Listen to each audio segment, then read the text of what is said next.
Welcome to another episode of the SpeakEZ Podcast, powered by HireEZ and the Recruiting Academy community. I'm your host, Dan Harton, and today we have a fantastic guest joining us, Meghan Immordino.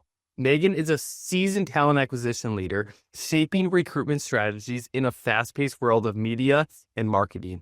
She currently serves as the Senior Director of Talent Acquisition at Mediahub, a full-service global media agency. She is one of the upcoming speakers at the FRBR conference on February 25th.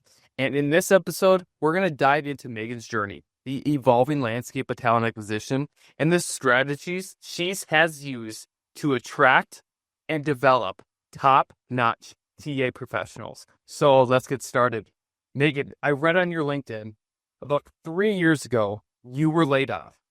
And at the time, it was super devastating. But now looking back, you see it as a blessing in disguise. Can you take us back to that moment and share what was going through your mind in that situation? Definitely. When I got laid off, I just couldn't help but think, what did I do wrong? And I think no matter how good you are, no matter what you achieve in your workplace, if you get laid off, that's usually the first thought that goes through your mind. What could I have done better to save myself from something like that? And so I think it was especially devastating because it was just a really tough year. I had a really tough year postpartum. My daughter had a disability that she was born with that I, somewhat blamed myself for, which sounds ridiculous now as a more seasoned mom. Being a new mom wasn't like that. So it just felt like a lot was going wrong. What was the turning point of getting things right?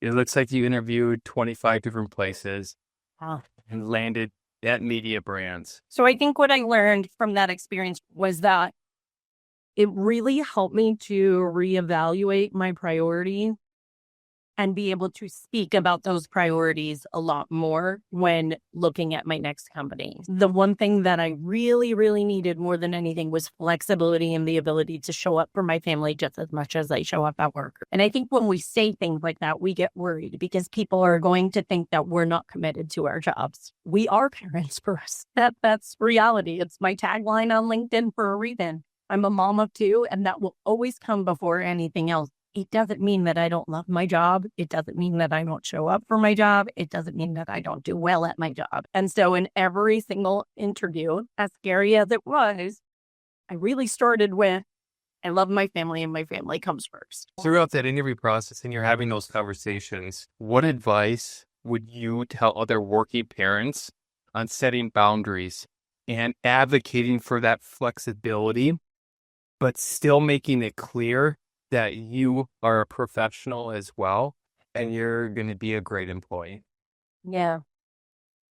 I think you need to be vulnerable, right? You need to be willing to have those really kind of uncomfortable conversations with your manager or, with the person that you're reporting into and even those around you, right? And you need to be willing to have those uncomfortable conversations of saying like, after this time, I'm going to be focused on dinner with my kids. And then I'll come back and check before I go to bed to make sure there's like nothing that you need. But that time frame for me is me showing up at home. I'm not going to answer your email. If you email me at 7 a.m., I'm probably not going to be able to answer it because I'm getting my kid ready for school and I'm getting my kid out the door. And I need to be able to focus on that so that when I'm at work, I can 100% focus on work. You hit on vulnerability. As you look at the evolving TA landscape, how do you see vulnerability playing a bigger role in leadership and recruiting strategies and building teams moving forward? Everybody has a story. I think that's the reality. And this is whether it's someone on your team, whether it's an executive business partner that you're building a relationship with, whether it's a candidate looking for a new job, everybody has a story. And if you take the time to really invest in your relationships, take the time to really listen, take the time to sometimes share that, parts of you that maybe you think don't quote unquote belong at work, but actually do. those are the building blocks of a really good, strong relationship where you learn to trust each other. For example, in the workplace for me. So I think it depends, right, on the relationship. With my team, it's telling them, hey, you know what, I'm actually not having the best of days today. And I'm okay with telling you that. And my morning was really hard because of X, Y, and Z, but I'm still here if you need anything. And I just wanted to share that so that you know, like, you can always share things with me. I think we, as a manager, sometimes we kind of underestimate the power of vulnerability and how it builds relationships with our team because we feel like we need to show up and almost be non-human. We think we need to show up and be perfect or as a leader for our team. And that perfection shows up as like everything's good in the background. Nothing hard is going on. It's totally fine, you know? But that doesn't really build trust with your team because then your team, when they're having a hard day or when they're having something going on in the background, they feel like they can't share that, right? Because they feel like, oh, my manager is perfect. When they feel supported, when they feel like the relationship goes beyond just being a number at work and feeling valued and feeling like an important member of the team, they show up the same way that we show up for them. And so I think vulnerability is key. I think with the business, it's different. If you're going through business changes and things like that, it's kind of addressing the elephant in the room and being like, hey, I know all these changes are going on. I'm going to tell you what's going on from our perspective. Let's figure out how we can work through this together. How can we resolve this together? And the more vulnerable, the more we say things like, yeah, you know what, this actually really isn't great or this stinks. Like they kind of are like, oh yeah, you know what, somebody's actually understanding where I'm coming from and not just glossing over the fact that all these changes are happening and affecting our day-to-day business and they don't care. You talk about changes in the everyday workflow. What do you see the biggest challenges facing talent acquisition leaders going into 2025? One of them is definitely realizing that maybe the budget's not there for as much as you want to do in TA, right? And so that takes on different forms. That can look as cutting headcount. That can look as cutting programs that, you know, fund some of your roles that you're in. That can also look like not being able to develop your team the way that you would want to with other platforms and things like that. And so how do you incentivize your team when you don't have things like bonuses to hand out, when you don't have, you know, those increases that you feel like your team deserves, but they're not going to get as a result of budget cuts? Okay, great. How do you then keep your team engaged and incentivized to show up every day? And I think that that's a big one because it affects so many different areas, right? Because it's also affecting the way that they show up to work. If they're not engaged, if they don't care anymore, it's going to affect what you do as a TA team and your performance as a TA team. You said crunching budgets, crunching headcount, but still having the production. What are some strategies or ideas that a team or a leader can implement to elevate the people around them? So I think it's a few things. Realizing the strengths of your team. So realizing what they're strong at, and then also maybe what are some strengths that they have that you really haven't been able to fully utilize yet that you can then expound on.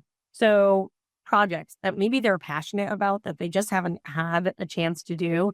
And it gives them a little bit of relief from the day-to-day and allows them to use their creative side.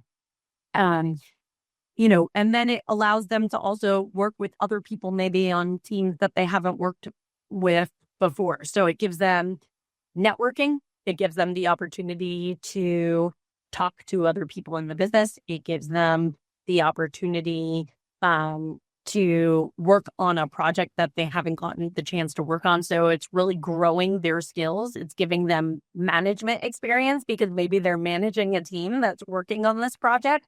So for those that maybe don't have management experience but have been looking to get it, this is a great kind of opening way to help them start working on those skills. Raising a family while growing your career in talent acquisition is no small feat. What were some of the biggest challenges you faced, and how did you overcome them, being great at both of them? Oh, yeah. So I mentioned that, my daughter, she's hard of hearing, so that comes with its own challenges, own doctor's appointments, own things like that. I then had my son 3 years ago, and the first few months were fine. And then right around 4 months, he started developing severe eczema. And so that meant sleepless nights for over a year and a half. I was operating on maybe 4 hours of sleep and broken sleep a night in a time where I actually came back where we were the busiest we ever were when I came back to work after maternity leave with him. The busiest we ever were. So much work to be done. Not really much time during the day. It did require a few things. It required asking for help and being okay with that, and realizing that asking for help does not mean that I'm less than. Asking for help does not mean that I'm performing less than I did before. You do show up differently after you're a parent, and that's okay. And different doesn't mean bad. Different doesn't mean that you don't love your job.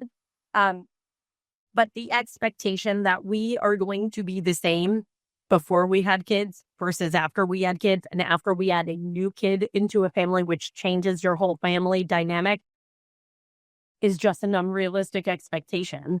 I'm really passionate about supporting parents in the workplace and supporting new moms because I know my journey and how tough it's been. And so I do want to be a resource for my teammates who are entering this stage of life, right, where I'm a little bit ahead of them in that respect, just because I'm older. And so being able to tell them that it's okay, that you're going to bounce back, but the bounce back is going to look different from what it did before. And you got to give yourself grace to do that. I always call it the mom advantage in TA. And what I mean by that is many working moms or parents in general say that parenting has made them better leaders and better recruiters within the industry. What are some key skills you've gained from motherhood that has translated into your successful career in TA? Being a listener. I think you learn that with your kids. You have to really listen to what they're saying.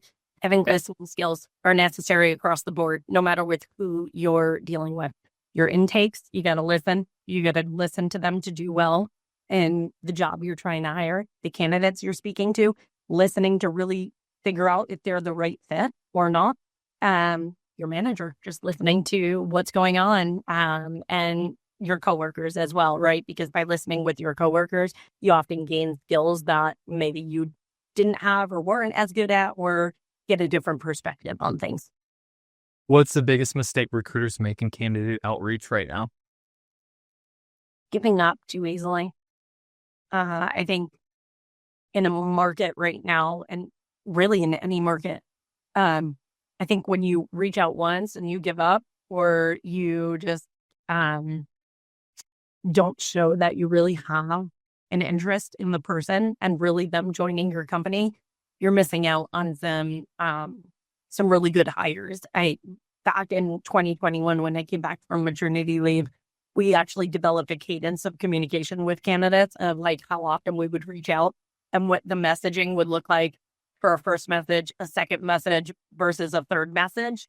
We often found out that they would respond back in the third or fourth messaging. And we're not talking about messaging 3 times a day, right? We're talking about spread out communication over 2 weeks. We're going to reach out to this person 3 or 4 times. And our final message is going to say, hey, it really seems like you don't want to talk. Totally understand that. If you do want to talk in the future, feel free to reach out to us. And often the message would be no, I'm so sorry. I just had a lot on my plate. I couldn't respond earlier. I actually do want to set up some time to talk. And so candidates want to feel like a recruiter is not just a person trying to get you to work at their company. They want to feel like they can build a relationship with that person. Because again, it's their livelihood at stake, right? Changing jobs is a huge deal.